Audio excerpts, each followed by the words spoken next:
No longer simply fiancés, as I officially pronounce you husband and wife. And Natalie, you may kiss your husband.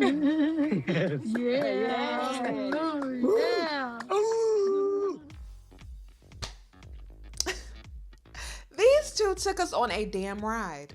After dealing with more drama in 3 months than most people have in their lifetime, Mike and Natalie officially tied the knot. When Mike finally said I do,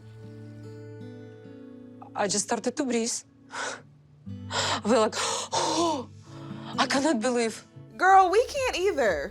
But congratulations, I guess. Congratulations. We're gonna take a look inside their special day. Plus, ET can confirm that Mike and Natalie will be on the upcoming season of Happily Ever After with Angela, Michael, Kalani, Asuelu, and the whole gang. So yep, I hate to break it to you, but this ride continues. Also, Harris might not be as big of a snake as we thought. Still a snake, just not as big. During this episode, Stephanie got the blessing from Harris's baby mama to move forward with his K-1 visa. But while Stephanie thinks he's coming for love, Harris is now clearly admitting that it's all about the opportunity for him. My mom, my dad, I can make better life for them. Plus my baby mother, Emma. It's only one time in history you get a good break like that. Is Harris wrong for doing whatever it takes to give his family a better life, even if it goes as far as conning Stephanie? We're gonna talk about it. Hey 90 Day Fans fam, it's Melicia. All right, we have made it to the final regular episode of this season, which means Sunday kicks off part 1 of the 2-part tell-all finale. So let's go ahead and get into how a nice little bow was wrapped on Natalie and Mike's tumultuous, I couldn't find a better word, tumultuous season. Today is last day of my visa. I don't know what's happening today, but looks like we're preparing for our ceremony. The situation is like unusual. Last night, Michael had decided that he wanted to marry me on my 90th day. If it was his way, he would just stay in a relationship with me for some longer period without marrying. All of this just makes me question if our wedding will actually happen. And all of this just makes me question her true intentions for wanting to marry Mike. I mean, at this point, she's making it easy to believe that she has ulterior motives. Why else would you still want to marry someone who you know doesn't want to marry you? Anyway, Natalie seemed visibly shaken as she was getting dressed. Nothing can make me feel better except seeing Michael saying I do. She even got a little snappy with Tamara. You're beautiful. Rude. But honestly, I wouldn't hold that against her. She was terrified in that moment. If Mike changes his mind again, if that happens, we are done. Forever. I feel like throw up. Oh my God. Although their ceremony was last minute and didn't have any glitz or glam, I thought it turned out beautifully. Natalie wore a dress she brought with her from Ukraine as she held a bouquet of hand-picked flowers. It was simple and about the basics, which is what they need. The officiant was also the same lady who Natalie called crying after Mike canceled their wedding just days before. My fiancé changed his mind, and it's a big... Okay, slow down, because I can't understand what you're saying. Slow down. I'm sorry. I love how she added this little piece into her script to help them out a bit. Well, love's a beautiful thing when two people come together as one. So remember, forgiveness is the best form of love. It takes a strong person to say sorry, and even a stronger person to forgive. Who's gonna be the stronger person? That's the question here. Well, forgiveness was definitely in the air because after they said I do, you would have never thought that only 72 hours before, Mike was asking Natalie for the ring back. And Natalie was convinced she would never speak to Mike again. It was also really interesting to see the way everyone else was acting. It reminded me of moments when I've had a friend make a really dumb decision. And although I knew it was dumb, I still felt the need to be supportive. You know? Supportive and positive when I know they had no business doing what they did. No longer simply fiancés, as I officially pronounce you husband and wife. And Natalie, you may kiss your husband.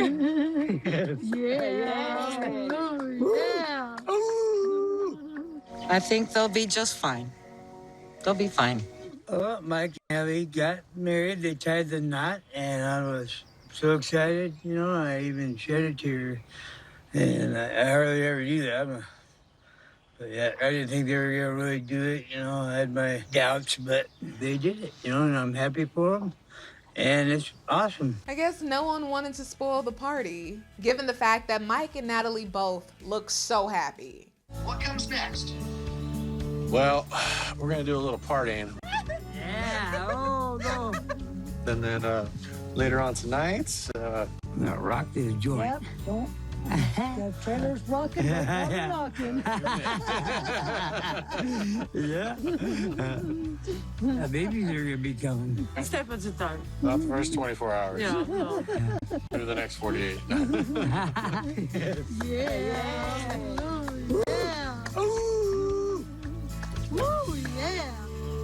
All right, speaking of happy endings, Harris is trying to create one of his own.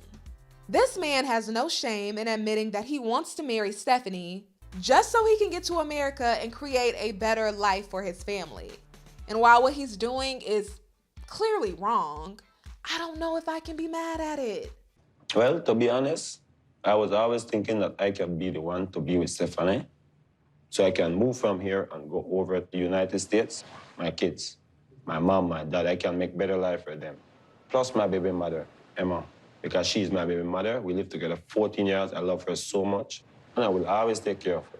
Harris went on to say that he's never met anyone in his life that would give him free money, so he feels special that he met Stephanie. He also added that this is a once-in-a-lifetime opportunity for him and his family. Meanwhile, Stephanie is in Michigan, talking to her cat about how Harris is the one. So guess what? Remember how Mama was telling you about Ryan? He's gone. He's not going to be your daddy. But guess what? You'd like Harris. Mommy's seeing somebody new. Do you want to call? You want to call and say hi to Harris? Let's call Harris. That was weird. Yeah. What's even more unusual is how Stephanie has Harris's name saved in her phone. Harris ... Fiance. What?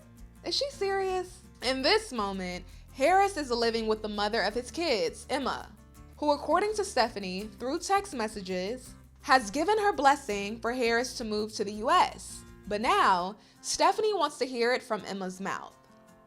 All right, I'm gonna hand over the phone to her then. Emma, Steph wanna say hi. Hi. How are you, Emma? I'm good, and you? What would you ever do if Harris came here on a visa?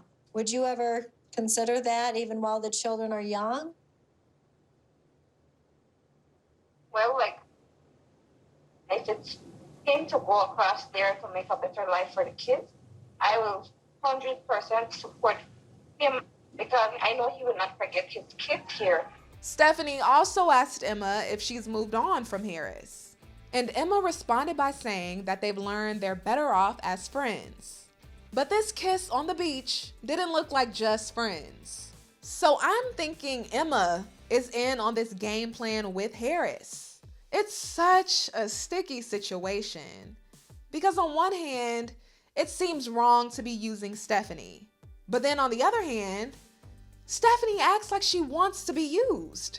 She's a successful, nice-looking woman with a Maserati parked in her driveway. She can find a man in America who is on her level. But instead, she chooses to date young men in a third world country who are understandably looking for a better life.